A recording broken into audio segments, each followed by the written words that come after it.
3 days ago, I got out of the hospital. Inpatient, bipolar, confined, quiet, trapped in a place that wasn't hostile, but wasn't exactly free either.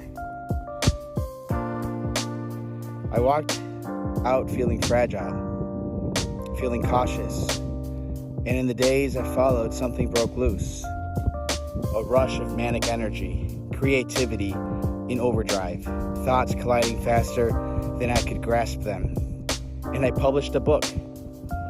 I didn't plan to. It wasn't grand, calculated decision.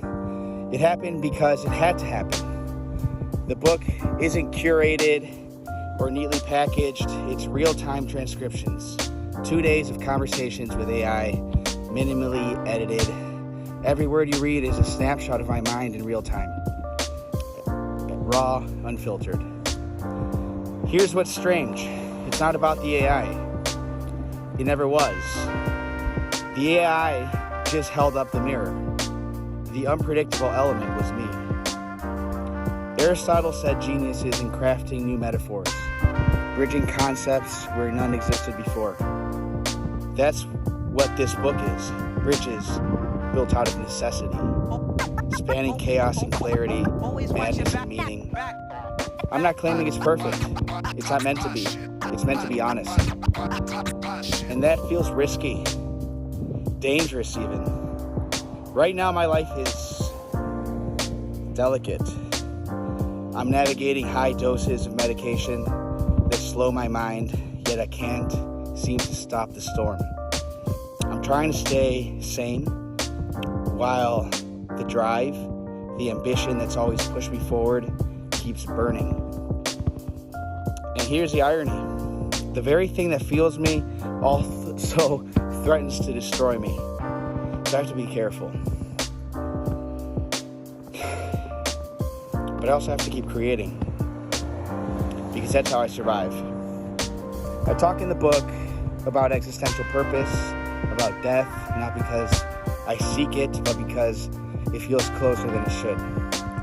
I've had too many encounters with it lately, and it leaves you thinking, if my life could end at any moment, shouldn't I leave something behind? Not for recognition, not for praise, but just as something of me that remains.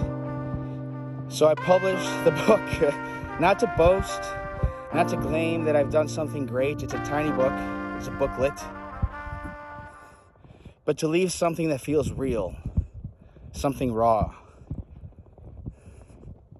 This isn't for a pity party. I'm not here to be a dramatic or to beg for attention. I'm just coping. And sometimes coping looks like walking alone at night, thinking too much, and speaking it into ChatGPT. I don't know where this path leads. I don't know if this is a permanent state or if this is just a passing storm. But what I do know is that this book is part of it, a reflection of this moment in time, of me grappling with reality and trying to find meaning. So here's a sneak peek. Chasing the noose, how we found God and realized we're running from ourselves.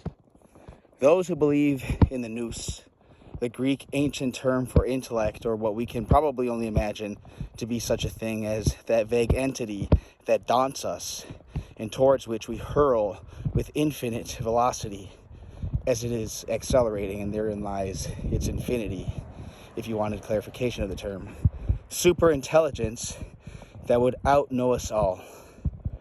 We had posited it to be in the past as a belief, and now know it to be a destiny in the future.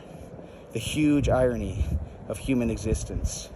We have found God to not know a way to run away from ourselves and making him.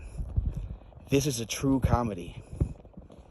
However, as human, it's necessarily a tragedy, and therefore weep.